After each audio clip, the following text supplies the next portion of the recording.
नमस्कार दोस्तों, मेरी इस प्राकृतिक रसोई में आज आपका स्वागत है। आज मैं आपको सोया चाप की स्टिक बनाना बताऊंगी, जो कि बहुत ही आसान है बनाना और घर में बहुत ही ज़्यादा प्रोटीन युक्त बनता है।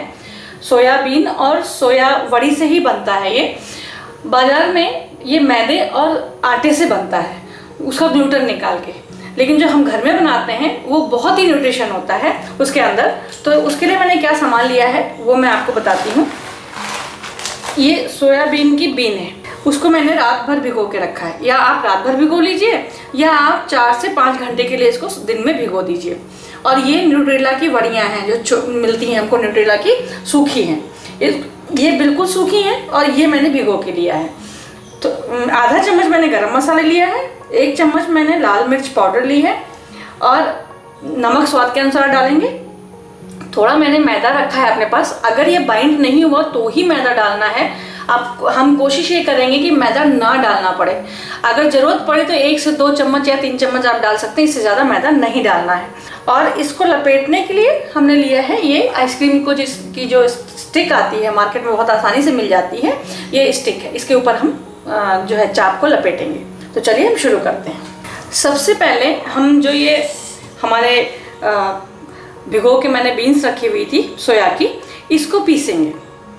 पहले या तो आप इसको पीस लीजिए चाहे इसको पीस लीजिए। अब ये सूखा है जार, तो मैं सबसे पहले इसको पीस लेती हूँ। ये बिल्कुल सूखा है जार, अभी इसको डालने से गीला हो जाएगा। छोटे जार में ही मैं थोड़ा थोड़ा करके पीसूँगी क्योंकि उसमें महीन पीसता है। इसको बिल्कुल आटे की तरह पीसना है आपको। 2 बार में इसको डाल के इसके अंदर हम इसको पीस लेंगे, बिना पानी के सूखा पीसना है। तो चलिए मैं पीस के लाती हूँ। आप देख सकते हैं ये बहुत महीन पिसा हुआ है। अगर महीन ना पीसे तो इसको छान लीजिए, लेकिन ये छानने की ज़रूरत नहीं है मुझे, क्योंकि बहुत महीन पीस गया, बारीक बिल्कुल सूखा पीसा है मैंने इसको। इस तरीके से थाली में निकाल लेंगे। बाकी का भी हम इसी तरीके से पीस लेंगे। आप देख सकते हैं मैंने चंक को अच्छे से पीस लिया है, एकदम आटे की तरह हो गया है ये पीस के। ये चंक भी 100 ग्राम है और ये दाल भी 100 ग्राम है। 100 ग्राम दाल ही भिगोई थी मैंने और 100 ग्राम ही चंक भी लिया था मैंने। ये क्वांटिटी मैं आपको बता रही हूँ। अब हम इसको दाल को भी इसी में डाल के पीसेंगे 2 बार में, और कम से कम पानी डालेंगे। ज़्यादा पानी हमको नहीं डालना है, ताकि हमको इसको डो बनाने में बहुत ज़्यादा मैदे की ज़रूरत ना पड़े। जितना आप सूखा रखेंगे उतना ही अच्छा ये डो बन के तैयार होगा। तो हम इसको पीसेंगे। ज़रूरत पड़ी तो 1 चम्मच या 2 चम्मच पानी डालेंगे इसके अंदर, नहीं तो नहीं ज़रूरत पड़ी तो नहीं डालेंगे। तो चलिए हम पीस के लाते हैं। आप देख सकते हैं मैंने इसको पीस लिया है। 3 से 4 चम्मच इसमें मुझे पानी डालने की ज़रूरत पड़ी है। इतना बिल्कुल बारीक एकदम मैंने पीस के इसको लिया है। इसको भी हम इस थाली में डाल देंगे।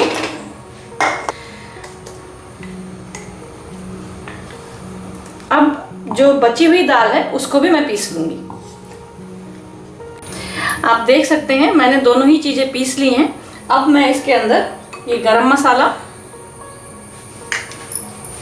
लाल मिर्च पाउडर और स्वाद के अनुसार नमक डालूंगी। ये लाल मिर्च और गरम मसाला ऑप्शनल है, आप इसको चाहें तो डाल सकते हैं, नहीं तो स्किप भी कर सकते हैं। मैं इसलिए डाल रही हूँ ताकि हमारी जो सोया चाप बनकर जब तैयार हो तो वो फीकी ना लगे। नमक स्वाद के अनुसार डालेंगे और इसको हम एक डो लगाएंगे, जैसे आटा हम बनाते हैं उस तरीके से हम इसको गूँथेंगे। इसीलिए दाल बिल्कुल सूखी पीसनी चाहिए, ज़्यादा पानी इसके अंदर नहीं मिलाना चाहिए। जितना ज़रूरत है उतना ही हम पानी मिलाएंगे इसके अंदर। और सोया की जो नगेज हैं वो बिल्कुल सूखी पीसी हैं, ताकि इसके अच्छे से मैश हो जाए। दाल के पानी को जो सूखा नगेज हमने पीसा था वो सुखा दे और एक आटे की तरह अच्छा सा डो बना लेंगे हम इसको। आप देख सकते हैं बिना मैदा डाले हमारा जो डो है बिल्कुल आटे की तरह बन गया है, अच्छा बन गया है। हमको इसमें अब मैदा डालने की ज़रूरत नहीं है। अगर मान लीजिए आपकी दाल गीली हो जाती है या आपका डो सही से इस तरीके से बन नहीं पाता है, तो फिर आप इसके अंदर थोड़ा सा मैदा डाल सकते हैं, लेकिन मैदा बहुत ज़्यादा नहीं होना चाहिए। ज़्यादा मैदा डाल देंगे तो फिर वो मैदे का टेस्ट आएगा। और ये फुल प्रोटीन से भरा हुआ है जो हम सोया चाप बनाएंगे। थोड़ा सा हाथ में हम तेल लगाएंगे। हमने थोड़ा सा हाथ में तेल लगा लिया है और इसको इस तरीके से हम लपेट लेंगे। रिफाइंड तेल आप लगा सकते हैं, या जो भी आप तेल खाते हैं वो तेल लगा सकते हैं इसके अंदर। ये देखिए बिल्कुल चिकना कर लेंगे इसको। अब इतनी बड़ी हम लोई लेंगे, इसको अच्छे से हम गोल कर लेंगे। बहुत ज़्यादा छोटी नहीं चाहिए, बड़ी चाहिए, क्योंकि हम इसकी जब रोटी बनाएंगे थोड़ी सी मोटी होगी, पतली रोटी नहीं बनानी है इसकी। तो चलिए हम इसकी रोटी बनाना शुरू करते हैं। इसकी रोटी बनाने के लिए जो मैदा मैंने इसमें डालने के लिए लिया था उसको मैं इस प्लेट में रख लूँगी और इसको मैं इसमें थोड़ा सा लगाऊंगी ताकि ये चिपके ना।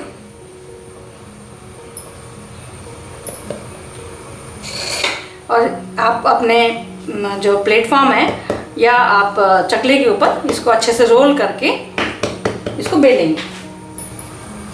जैसे रोटी बनाते हैं हम उस तरीके से बेलेंगे इसको। ज़्यादा पतला नहीं होना चाहिए, मोटा ही होना चाहिए ये। इस तरह से आप मैदा लगा दीजिए ऊपर ताकि ये चिपके ना। आप देख सकते हैं इस तरीके से मैंने मोटी रोटी बना ली है। अब हम इसको काटेंगे, पतले पतले स्ट्रिप्स में इसको काटेंगे। और जो हमने स्टिक ली थी इसमें हम इसको उठाएंगे, एक स्ट्रिप को इस तरह से उठाएंगे, या आप इसको इसी तरीके से इस पे लगे लगे नीचे लगे लगे ही इसको इस तरीके से लपेटते जाइए। थोड़ा सा पानी लगे हाथ से इसको इस तरीके से दबा दीजिए। ये देखिए, ये आपकी स्टिक बनकर एक स्टिक बनकर तैयार हो गई। अच्छे से दबा के इस पे चिपका देंगे। अब हम इसको रख देंगे और दूसरी स्टिक भी आपको लगाना इस तरीके से बताती हूँ। आपको इस तरीके से लपेटने में आता है तो आप इस तरीके से इसको लपेट दीजिए, और नहीं तो आप सीधा सीधा उसको लपेट दीजिए। सोया चाप ऐसे भी बनता है, हाथ से इस तरीके से दबा दीजिए। क्योंकि हमने इसमें मैदा नहीं डाला है तो ये स्टिफनेस नहीं है इसके अंदर, इसलिए आपको देखने में इस तरीके से लग रहा है। अगर हम मैदा डाल देंगे तो लपेटने में हमको जिगजैग तरीके से लपेटने में बहुत इजी हो जाएगा, लेकिन मैदा डालने से स्वाद नहीं आता है। तो ये दूसरी स्टिक बनकर तैयार हो गई। तीसरी स्टिक भी मैं इसी तरीके से बनाऊंगी। आपके हाथ में थोड़ा सा मैंने पानी लगा लिया है और इसको पानी से ऐसे चिपका दूंगी। आप देख सकते हैं इसकी थिकनेस इतनी है, इतना ही आपको रखना है। जो आप बाज़ार में सोया चाप खाते हैं जो मिलता है उसकी थिकनेस इतनी ही होती है। ये देखिए, इस तरीके से तीसरी स्टिक भी बनकर तैयार हो गई। अब मैं इसी तरीके से बाकी की सारी स्टिक भी बना के रख लूँगी। क्योंकि हमने आटे में मैदा नहीं मिलाया है तो अगर आपको बेलने में और उठाने में परेशानी हो रही है तो आप इसको स्टिक में ऐसे लेकर भी लगा सकते हैं। ये और भी आसान, सबसे आसान तरीका ये है। आप इस तरीके से इस पे स्टिक पे लेके बैटर को, जो डो हमने बनाया है उसको लेके अच्छे से चिपका दीजिए। तो ये सबसे आसान है। ये देखिए, ये आपका और जल्दी बन जाता है। अगर आप मैदा मिलाते हैं तो आपको बेलने के लिए अच्छे से हो जाएगा और उसके बाद आपको उठाने में भी इजी हो जाएगा। लेकिन अगर आप इस तरीके से बनाते हैं तो बेलना भी सॉल्यूशन है, और अगर आपसे उसमें दिक्कत हो रही है तो आप इस तरीके से इसमें भी हाथ से उसको रोल करके इसमें इसको लगा सकते हैं अच्छे से दबा के। तो दो तरीके से मैंने आपको स्टिक बनाना बता दिया है। तो चलिए मैं बाकी की स्टिक बना के रख लेती हूँ। आप देख सकते हैं मैंने कढ़ाई में पानी उबलने के लिए रख दिया था, पानी अच्छे से उबल रहा है। अब हम इसके अंदर एक एक सोया स्टिक को डाल देंगे। ध्यान रहे उबलते हुए पानी में ही डालना है, नहीं तो ये गल के बिल्कुल इसके अंदर मिक्स हो जाएगा। तो एक एक करके हम जितना इसमें आएगा उतना डाल देंगे। ध्यान रहे उबलता हुआ रहे, एक थोड़ा थोड़ा गैप करके आप डालिए इसमें।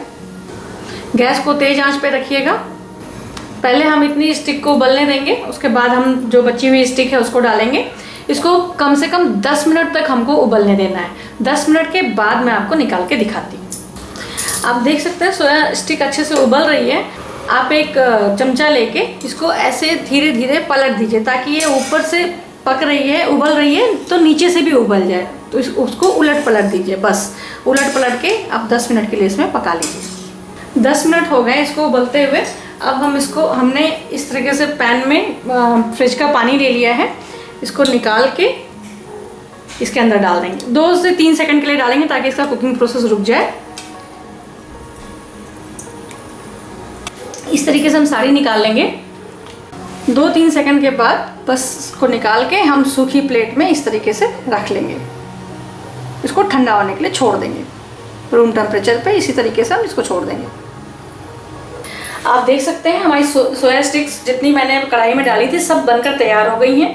जो बची हुई हैं हम इसी तरीके से उबाल के उनको भी रख लेंगे निकाल के।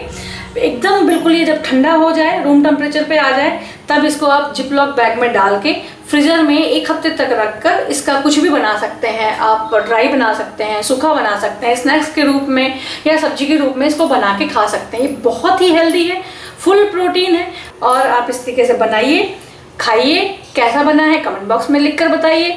और वीडियो पसंद आया तो चैनल को लाइक, सब्सक्राइब और कमेंट करना बिल्कुल मत भूलिएगा। अपने दोस्तों में शेयर करिएगा और जब तक मैं नई वीडियो लेकर आती हूँ तब तक के लिए नमस्कार।